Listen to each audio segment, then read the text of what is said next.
जय शनिदेव भक्तों। जय शनिदेव। बोलो सच्चे दरबार की जय। सबसे अच्छे दरबार की जय। बोलो शनिदेव महाराज की जय। बोलो साबिर प्यारे की जय। जय शनिदेव। जय शनिदेव जी। तो आज जो है वो 5 जनवरी है। फिर मैं आपको और आपके माध्यम से समाज को ये बता देना चाहता हूं कि जो हमारी दशा है वो 5 जनवरी को खत्म होने जा रही है। किसकी दशा?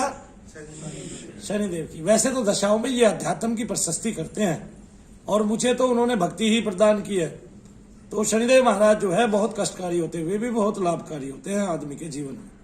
वो उत्तरोत्तर जितना अपनी ढैया महादशाओं में कष्ट आदि बढ़ाते हैं उतना ही आपको लाभ भी पहुंचाते हैं। तो इनके लाभ जो है वो अचूक है, अटूट है। सबसे बड़ी बात आपको स्थिरता प्रदान करते हैं और जो स्थिरता प्रदान करते हैं उसी से आदमी का जीवन जो है वो शांति में जीवन हो जाता है। ये शनिधाम है, यहाँ हजारों लाखों लोगों को फायदा हुआ है और उसी का जो फायदे का जो स्वरूप है वो इस रूप में आता है कि यहाँ पर हर रोज आने वाला जो व्यक्ति है वो इस लेवल से आता है, इस हिसाब से आता है कि हम हर रोज शाम को 6 बजे तक कार्य करते हैं। एक बार 10 बजे बैठने के बाद या 11 बजे बैठने के बाद या 10:30 बजे आने के बाद। ये संख्या जो है कोरोना काल में भी इतनी रही है और कोरोना काल के बिना तो कितनी थी ये तो आप सबको पता ही है कि 1000 आदमी रोज आता था, 1000-2000 आदमी। और ये बड़ी संख्या है, बड़ी मात्रा में है। आज भी हम 400 से 500 आदमी सबल करके शनिवार एतवार को ज्यादा भारी भीड़ हो जाती है तो सबल करके इतना व्यक्ति यहाँ पर आ ही जाता है। तो रोज आने वाले व्यक्ति जो है वो आते हैं, लाभ पाते हैं। फिर भी मैं आप सब माताओं बहनों से पूछता भी हूँ कि उनको क्या लाभ हुए हैं क्या नहीं हुए हैं। तो मैं खुद मानता हूँ कि पहले से ज्यादा धाम की शक्ति बढ़ी है, या यूं कहो कि शनिदेव महाराज की कृपा पहले से ज्यादा लोगों पर हुई है। कुछ परिवर्तन इस दशा में ये भी आया है कि आप लोग जो दीप दान कर रहे हैं उसका जो है बहुत ही शुभदायी फल आपको मिलता है।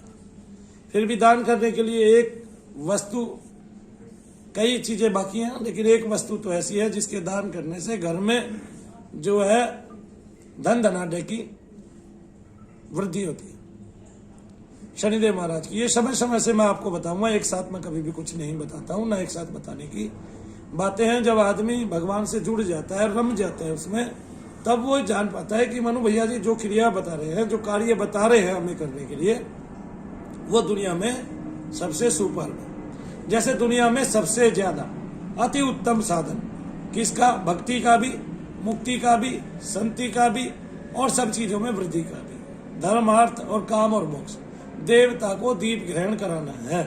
एक बार देवता आपका दीप ग्रहण कर लेता है वो आपका ऋणी हो जाता है। ऋणी का मतलब ये नहीं कि वो आपके कर्ज में आ जाता है, ठीक है ना, मतलब उसकी अनुकंपा आप पर होने लगती है। आप जैसे ही देवता से जुड़ जाते हो।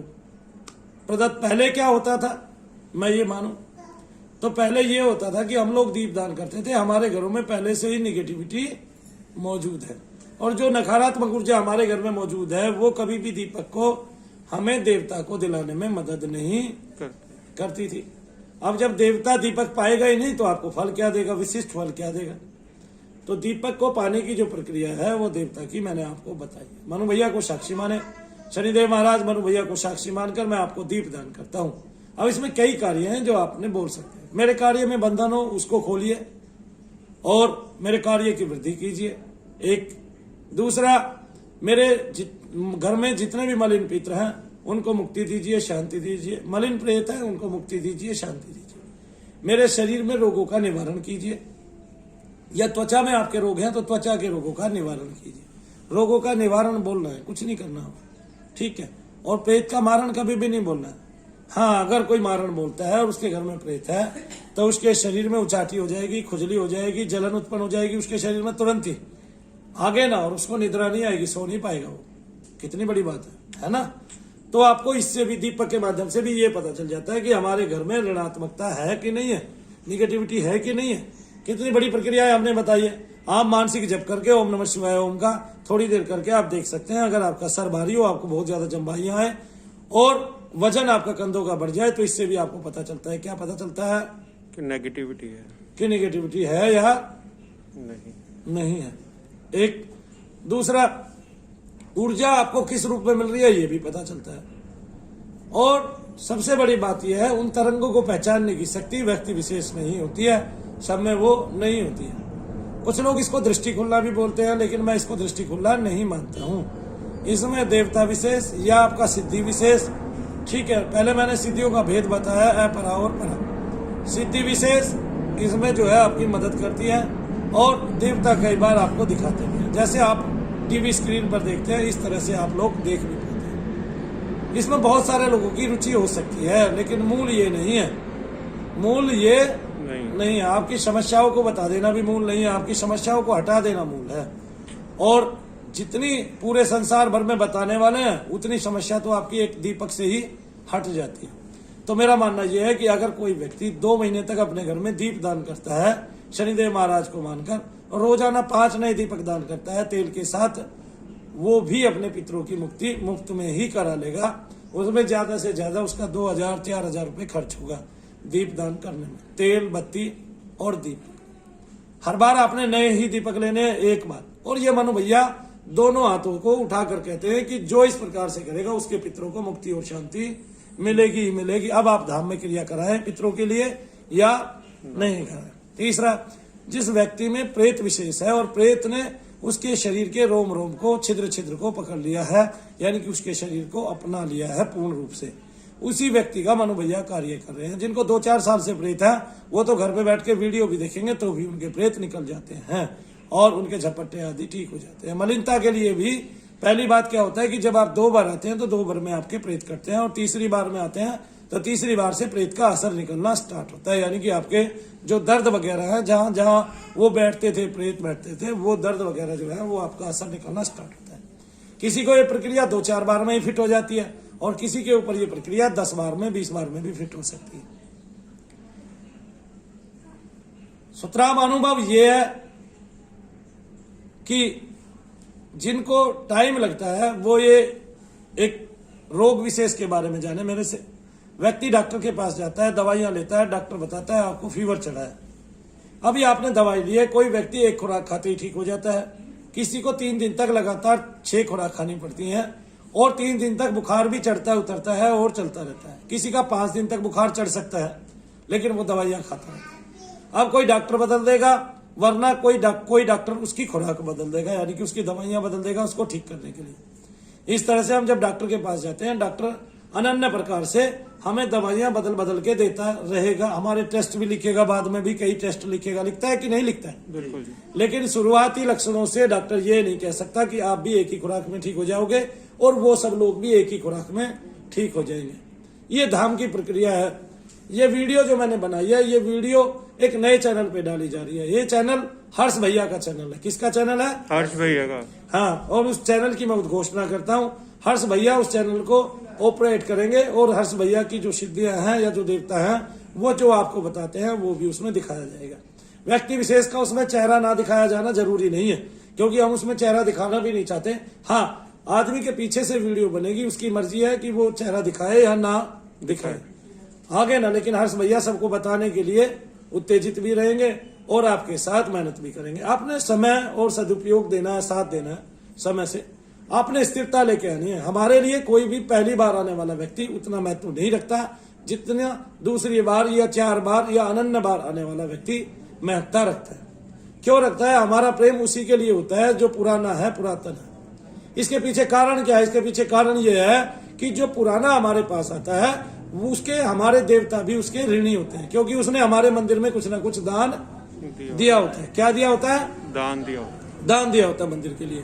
तो मनु भैया उसके आभारी भी होते हैं, ऋणी भी होते हैं। तो इसलिए हम उत्तरोत्तर उनका जाप भी बढ़ाते जाते हैं और कोशिश करते हैं कि वो लोग ठीक हो जाए। सेम उसी तरह जिस तरह बुखार के एक रोग को डॉक्टर ठीक करने की कोशिश करता है, लेकिन व्यक्ति अपनी मर्जी से डॉक्टर बदल लेता है। ऐसा भी होता है ना, व्यक्ति अपनी मर्जी से डॉक्टर बदल लेता है और दूसरे डॉक्टर के पास जाके पता चलता है कि उसको टीबी हो गई है।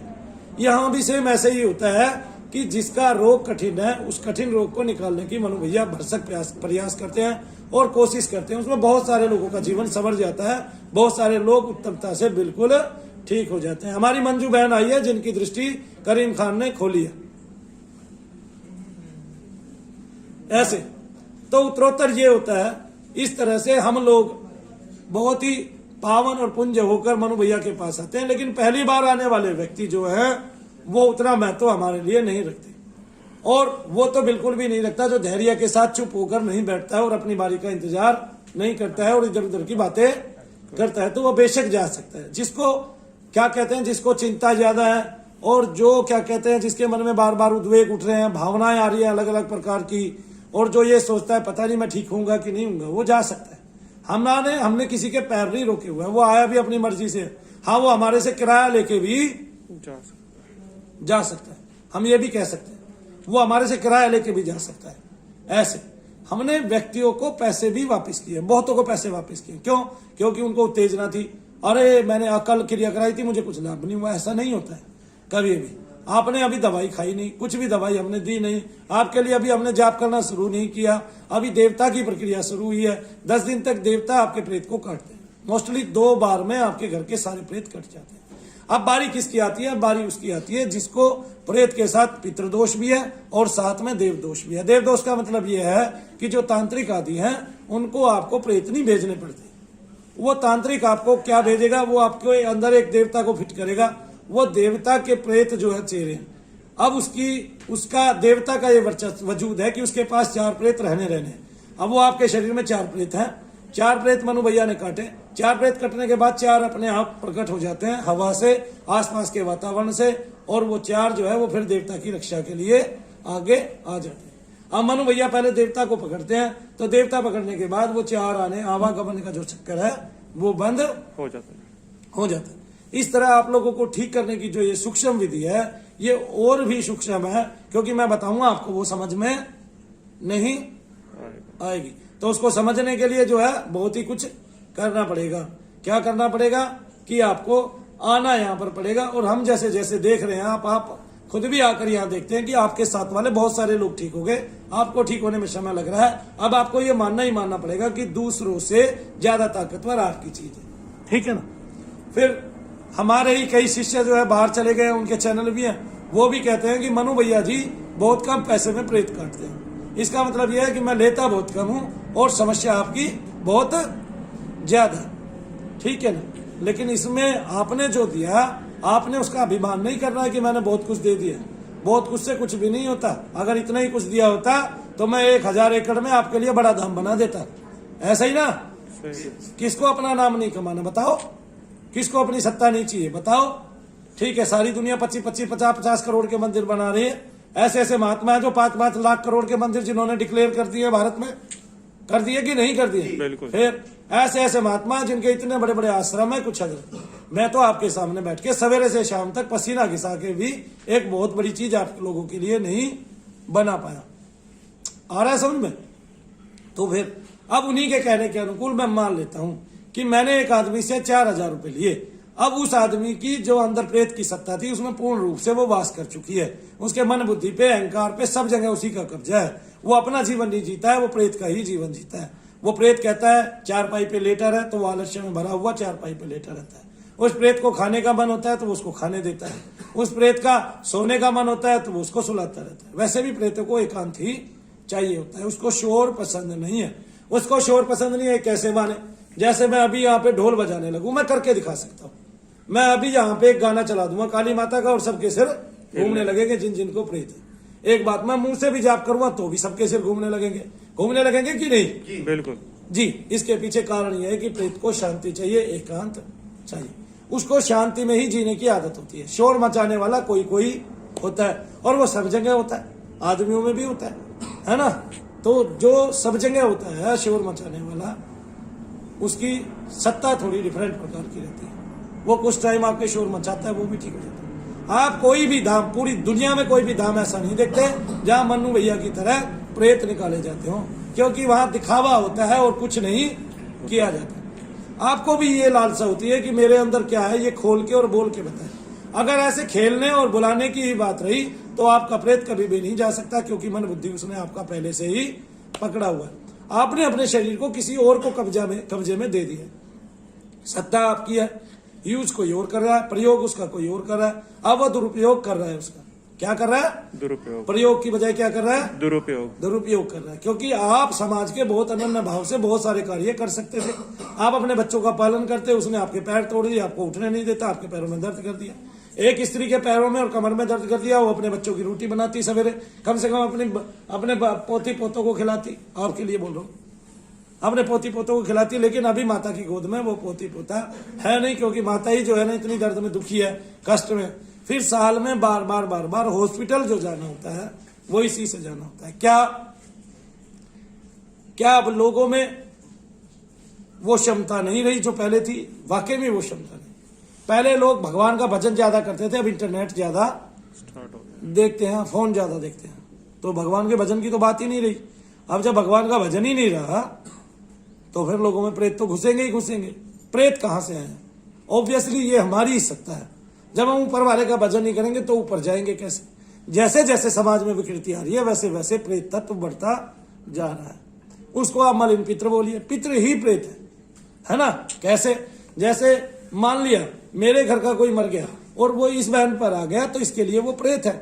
ये तो फिर प्रेत समझ के आएगी ना मेरे पास दिखा ले, लेकिन वो किसी ना किसी के घर की सत्ता है, किसी ना किसी के घर में रहता था। अब वो प्रेत रूप में रह रहा है ना? क्यों? क्योंकि वो दूसरे किसी अन्य के घर में वास करता है। तो जब दूसरे किसी अन्य के घर में वास करता है, प्रेत रूप में रहता है, कितनी बड़ी बात है। इसका मतलब सभी प्रेत दूसरों के पितृ होते हैं और ये मलिन पितृ होते हैं, ठीक है ना? क्योंकि जो पितृ लोक है वो बहुत ऊपर है। जो स्वच्छ हो जाता है पितृ कहलाने लायक वही है। जब तक वो स्वच्छ नहीं है, अगर वो मलिन है तो वो उसको प्रेत ही बोलेंगे। हम बोल देते हैं ये आपके घर का पितृ प्रेत है। क्या है? पितृ प्रेत है। हम मानते नहीं, हम ये सोचते हैं हमारे पितृ खुश नहीं है, खुश नहीं है, खुश नहीं। पितरों को खुश करने की एक बात बता दी है मैंने, दीपक की पूरी प्रक्रिया बता दी है। पूरा हिंदुस्तान करे और फायदा ले ले, पूरा हिंदुस्तान करे और फायदा ले ले, पूरा हिंदुस्तान। गारंटी दे रहा हूं 40 दिन में इतनी शांति आ जाएगी आपके पितरों में कि आप खुद ही बोल दोगे भाई दुनिया भर की वीडियो डालोगे, इतनी शांति आ जाएगी। इतने इतने मैसेज रोज आते हैं उनके, जो काम बनते हैं ऑनलाइन बिना बात के, बिना आए हुए।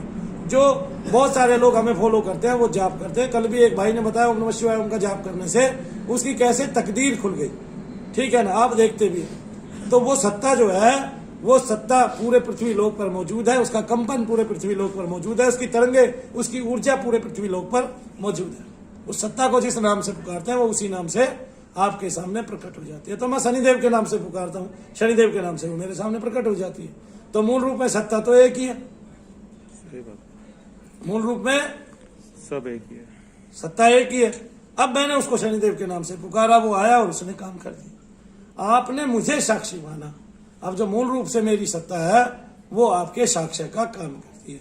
इस तरह जब आप मुझे साक्षी मानकर दीपदान करते हैं तो आप में मलिनता नहीं आती। एक तो बात भाई, मेरा न्याय जायज लगे या ना लगे, लेकिन मैंने बता दिया पहली बार वाले आराम से स्थिर होकर ही बैठेंगे और अपनी बारी का इंतजार करेंगे। ये ज्यादा समय भी लग सकता है और कम समय भी लग सकता है इसमें। अब देखिए, भूत प्रेत कोई आसान बात होती तो आप कहीं भी निकलवा लेते, मेरे यहाँ तक पहुंचने की आपको जरूरत नहीं पड़ती। ये वैज्ञानिक प्रविधि है जो हमारी है। 2 बार में जो आपका प्रेत है उसकी सत्ता को खत्म करना देवता की जिम्मेवारी है, उसको असर को खत्म करना हमारी जिम्मेवारी है। सर पे हाथ रख के लगातार जप करना और आपको समय देना, बार बार हर बार समय देना, ये हमारी जिम्मेवारी है। वैसे मूल रूप से 2-4 बार में ही आपके 80% लोग बिल्कुल ठीक हो जाते हैं। कुछ लोगों को 5वीं बार से 6ठी बार से आराम आना शुरू होते हैं और वो 10 बार तक आते आते बिल्कुल ठीक हो जाते हैं। लेकिन बात तो एक ही है ना, हमेशा डॉक्टर दवाई कितने दिन की देता है? 5 दिन की या 3 दिन की? कितनी दवाई देता है डॉक्टर जाने के बाद? 5 या 3 दिन की। 5 दिन की या 3 दिन की? 3 दिन की। तो दवाई तो उतनी दे रहे हैं हम 2-4 बार की, ठीक है ना? लेकिन कुछों को रोग पहचान कर डोज ज्यादा बढ़ा दी जाती है। सेम प्रक्रिया है, आप इस प्रक्रिया में शामिल हो और शनिदेव महाराज के न्याय पर भरोसा करें। वो अपना कार्य अपने आप बखूबी करते हैं, किसी को उसमें बताने की जरूरत नहीं है। हाँ, कोई उसमें अगर अनुप्रविष्ट होना चाहेगा जबरदस्ती तो उसकी सत्ता ही इस भूमि पर, इस धरा पर से मिटा दी जाएगी। उसका नाम शनिदेव महाराज है। ब्रह्मा ऋषि तारागण तक भी उसके पथ में नहीं आ सकते। तो संसार की तो औकात ही क्या है, और यहाँ कार्य वही करने वाला है, ठीक है ना? यहाँ किसी की चुड़ैल की, मशान की, किसी की हिम्मत नहीं है जो इस धाम को छू भी सके। क्या कर सके? छू भी सके। छू भी सके। क्यों? क्योंकि वो स्थिर है और वो शांत रहता है, वो धीर है, गंभीर है। ठीक है ना। अगर किसी ने कुछ कर भी दिया है तो वो थोड़ी देर बाद चक्र भी उसका टूट जाएगा। वो देखते हैं पहले ये क्या कर सकता है, उसकी तुलना करके फिर वो उसमें विस्फोट कर देते हैं। वो किस लोक में चली जाती है चीजें ये पता ही नहीं चलता। यही शनिदेव का न्याय है। तो आओ, भरोसा करो मनु भैया पर, आपके दुख, आपके कष्ट कम होते जाएंगे, बढ़ेगा कुछ नहीं। जय शनिदेव, जय शनिदेव, जय शनिदेव, जय शनिदेव, जय शनिदेव, जय शनिदेव।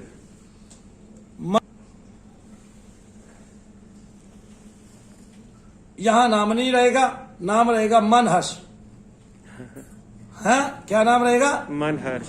मन हर्ष के नाम से आप चैनल खोलेंगे तो आपको नया चैनल मिलेगा जिसमें लोगों की पुष्टि कैसे होती है, हमेशा यही आएगा। क्या आएगा? लोगों की पुष्टि कैसे होती है? कैसे होती है? मन हर्ष, MANHARS, मन हर्ष। ठीक है ना। इसी नाम से हमारा नया चैनल होगा और उसमें आप हमेशा अपने लोगों की पुष्टि होते हुए देख पाओगे। इस तरह से आप हर्ष भैया का काम भी देख पाओगे। और हम भी चाहते हैं हर्ष को अपने काम की नॉलेज हो, समझ हो, क्योंकि धाम की शक्तियां उसके साथ बहुत हैं। ठीक है ना। अगर वो एक वन देवी को भी देख के काम करेगा तो लोगों की जो समस्याएं हैं उनको मूल रूप से बता पाएगा, कहाँ से क्या आता है, उनके शत्रुओं का नाम तक बता पाएगा, सारी चीजें बता पाएगा। और उसके पास भी बहुत कुछ है जिनसे भी वो अभी भी बहुत कुछ बता पा रहे हैं। ठीक है ना। और कई विशेष दिन तो ऐसे होते हैं जो हम भी मान लेते हैं कि भाई ये हर्ष के दिन है ना। तो अब हर्ष का परिचय हर्ष को बनाना है, कैसे बनाएगा ये वो जाने। मनु भैया ने अपने आप को खड़ा किया है, हर्ष को भी अपने आप को खड़ा करना चाहिए। सहारा उसको मिला है शनिधाम का, और शनिधाम उसको ये अवसर देता है कि वो एक अपनी अलग पहचान बनाए, अपनी सत्ता बनाए, लगातार निरंतर वर्क करे और आप लोगों का, आपकी समस्याओं का निस्तार करने में सहयोग दे। जय शनिदेव, जय शनिदेव।